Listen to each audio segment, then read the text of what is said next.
Praise the Lord. இந்த 10வது மாதத்தில் உட்பிரவேசித்திருக்கிற உங்கள் அனைவரையும் இயேசு கிறிஸ்துவின் நாமத்தில் வாழ்த்துகிறேன். இந்த 10வது மாதத்தில் தேவன் நமக்கு கொடுக்கிற வாக்கு தத்துவம் ஏசாயா தீர்க்கதரிசன புஸ்தகம் 54ஆம் அதிகாரம் 17வது வசனம். உனக்கு விரோதமாய் உருவாக்கப்படும் எந்த ஆயுதமும் வாய்க்காமல் போகும், ஆனால் நீ செய்வதெல்லாம் வாய்க்கும் என்று சேனைகளின் கர்த்தர் சொல்லுகிறார். சேனைகளின் கர்த்தர் சொல்லுகிறார், நீ செய்வது எல்லாம் வாய்க்கும். நாம செய்கிற காரியங்களை கர்த்தர் வாய்க்க செய்கிறவராய் இருக்கிறார். எப்பொழுது நாம் செய்வதெல்லாம் வாய்க்கும்? வேதத்துல ஆதியாகமம் 39ஆம் அதிகாரம் 2-3 ஆகிய வசனங்களிலே நாம் வாசிக்கும் போது யோசேப்பை குறித்து நாம் அங்கே வாசிக்கிறோம். யோசேப்பை குறித்து வசனம் சொல்கிறது 39:3, கர்த்தர் அவனோட இருக்கிறார் என்றும் அவன் செய்கிற யாவையும் கர்த்தர் வாய்க்க பண்ணுகிறார் என்றும் அவன் எஜமான் கண்டுபிடித்தான். அவன் செய்வது எல்லாம் வாய்க்க பண்ணினார். கர்த்தர் தான் வாய்க்க பண்ணுகிறாரா? வசனம் சொல்லுகிறது, காரிய சித்தி கர்த்தரால் வரும். அப்ப நாம செய்கிற காரியங்களை கர்த்தர் வாய்க்க பண்ண வேண்டுமானால் அந்த எஜமான் உன்னை கண்டுபிடித்தான். யோசேப்பு செய்யறது எல்லாமே வாய்க்குது, அவன் எடுத்ததெல்லாம் வாய்க்குது, அவன் தொட்டதெல்லாம் தொடங்குது. என்ன சீக்ரெட், என்ன ரகசியம் அப்படின்னு அவன் எஜமான் கண்டுபிடிச்சிட்டான். பாருங்க என்ன கண்டுபிடிச்சான்? கர்த்தர் அவனோடு கூட இருக்கிறார் என்று அவன் எஜமான் கண்டுபிடித்துக் கொண்டான். கர்த்தர் ஒரு மனுஷனோடு கூட இருக்கும் பொழுது அவன் செய்வது எல்லாவற்றையும் கர்த்தரே வாய்க்க பண்ணுகிறார். இன்னொரு காரியத்தை கவனிங்க, அவனுக்கு விரோதமாய் உருவாக்கப்படும் எந்த ஆயுதமும் வாய்க்காமல் போகும், ஆனால் அவன் செய்வதெல்லாம் வாய்க்கும். அப்ப கர்த்தர் நம்ம கூட இருக்கும் பொழுது, அவருடைய பிரசன்னம் நம்மோடு கூட இருக்கும் பொழுது நிச்சயமா நம்ம செய்கிற எல்லாவற்றையும் கர்த்தர் வாய்க்க பண்ணுவார். அவனுடைய பாஸ் கண்டுபிடிச்சிட்டா இருப்பாரு. அவருடைய பாஸ் ஒன்று கண்டுபிடிச்சார், செய்யறது எல்லாம் வாய்க்குதுன்னு சொல்லி கண்டுபிடிச்சார். கர்த்தர் அவனோடு கூட இருக்கிறார் என்பதை அவர் கண்டுபிடிச்சார். நீங்க வேலை ஸ்தலத்தில் இருக்கலாம், உங்களுக்கு மேலதிகாரிகள் இருக்கலாம், அவங்க உங்களை பார்த்து இனி சொல்ல போறாங்க, நீ செய்வது எல்லாவற்றிலும் கர்த்தர் உன்னோடு கூட இருக்கிறார், நிச்சயமாய் கர்த்தர் உன்னோடு கூட இருக்கிறார் என்பதை நாங்கள் கண்டுகொண்டோம், கண்டுபிடித்தோம். ஈசாக்க பார்த்து அப்படித்தான் பெலிஸ்தியர் ராஜாவாகிய அபிமெலேக்கு சொன்னான். கர்த்தர் ஈசாக்கோடு இருந்தார், அவன் செய்வது எல்லாவற்றையும் கர்த்தர் வாய்க்கிச்சேன். பஞ்சத்துல விதைச்சான், 100 மடங்கு கர்த்தர் அவனுக்கு வாய்க்க பண்ணினார். கர்த்தர் உங்களோடு கூட இருக்கிறார், கவலைப்படாதீங்க. கூட இருந்ததுக்கே கர்த்தர் வாய்க்க பண்ணியிருக்கிறார். பழைய உடன்படிக்கை அப்படி சொல்லுது. புதிய உடன்படிக்கை என்ன சொல்லுது? கொலேசையர் 1ஆம் அதிகாரம் 26, 27, 28 வசனங்களை வாசிக்கும் போது பவுல் மூலமாய் பரிசுத்த ஆவியானவர் எழுதுகிறார், ஆதி காலங்களுக்கும் தலைமுறை தலைமுறைக்கும் மறைவாயிருந்து இப்பொழுது வெளிப்படுத்தப்பட்ட ஒரு ரகசியம். என்ன ரகசியம்? மகிமையின் நம்பிக்கையாய் கிறிஸ்துவானவர் உங்களுக்குள் இருப்பதே அந்த ரகசியம். பழைய ஏற்பாட்டு நாட்களில் தேவ பிரசன்னம் வெளியே இருந்துச்சுங்க. என்றைக்கு இயேசு நமக்காக கல்வாரி சிலுவையில் ரத்தத்தை சிந்தி உயிரை கொடுத்து அவருடைய ஆவியானவரை அனுப்பினாரோ அன்று முதல் தேவ பிரசன்னம் நமக்குள்ள இருக்கிறது, நம்மை சுற்றிலும் இருக்கிறது. அப்படியானால் நாம் செய்வது எல்லாம் வாய்க்கும் என்று கர்த்தர் சொல்லுகிறார். இந்த வாக்கு தத்துவத்தோடு கூட போங்க. கர்த்தர் என்னோடு இருக்கிறார், எனக்குள் இருக்கிறார், நான் செய்கிற எல்லா காரியத்திலையும் கர்த்தர் எனக்கு வாய்க்க பண்ணுவார், வெற்றி தருவார் அப்படிங்கிற விசுவாச அறிக்கையோடு கூட புறப்பட்டு போங்க. கர்த்தர் எல்லாவற்றையும் வாய்க்க செய்யும்.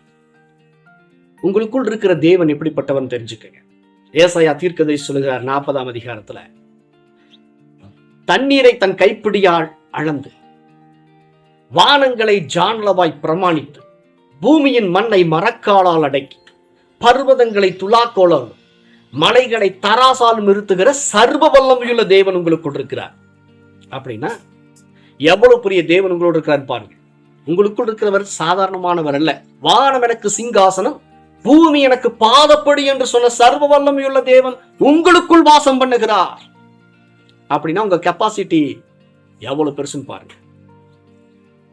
உங்க பாஸ் உங்களுக்குள்ள கெப்பாசிட்டி இல்லைன்னு சொல்லியிருக்கலாம். இனி சொல்லுங்க, எனக்கு மிகப்பெரிய கெப்பாசிட்டி எனக்குள்ள இருக்குது. ஏன்னா சர்வலோகத்தையும் படைத்த சர்வ வல்லமையுள்ள தேவனே எனக்குள்ள வந்து வாசம் பண்ணியிருக்கிறார். அப்படின்னா என்னுடைய கெப்பாசிட்டி பெருசுன்னு சொல்லுங்க. நீங்க முதல்ல சொல்லுங்க, கர்த்தர் நீங்க செய்கிற எல்லாவற்றிலும் கர்த்தர் உங்களுக்கு வெற்றியை சிறக்க பண்ணும். ஏன்னா உங்களுக்குள் இருக்கிறவர் பெரியவர், கர்த்தர் யோசேப்போடு இருந்தார், அவன் செய்வது எல்லாவற்றையும் கர்த்தர் வாய்க்க பண்ணினார்.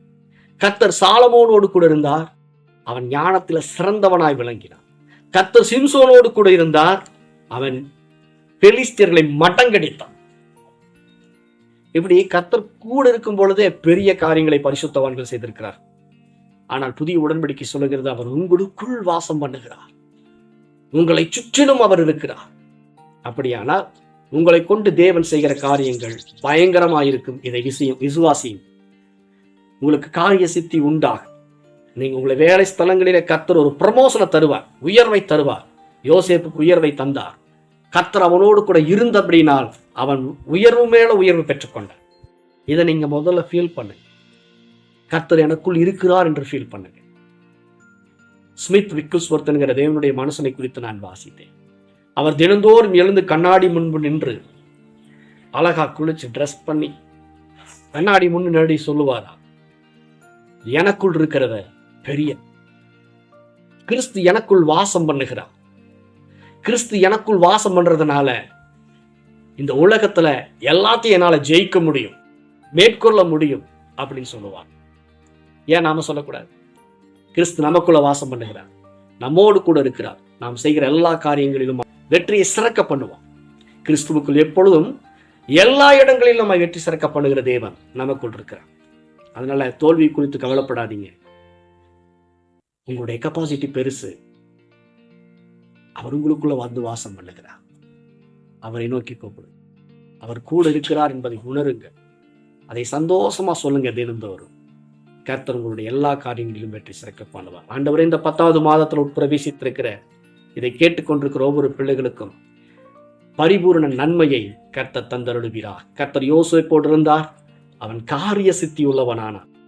அவனுடைய பாஸ் கண்டுபிடிச்சிட்டான். ஆண்டவரே, அவனை ப்ரமோஷன் மேல ப்ரமோஷன் அவனுக்கு கொடுத்து அவனை உயர்த்தினார் என்று சொல்லி நாங்கள் வாசிக்கிறோம். அப்படியே இதை கேட்டுக்கொண்டிருக்கிற ஒவ்வொரு பிள்ளைகளுடைய வாழ்க்கையில் நல்ல ஒரு ப்ரமோஷன் உண்டாகட்டும்.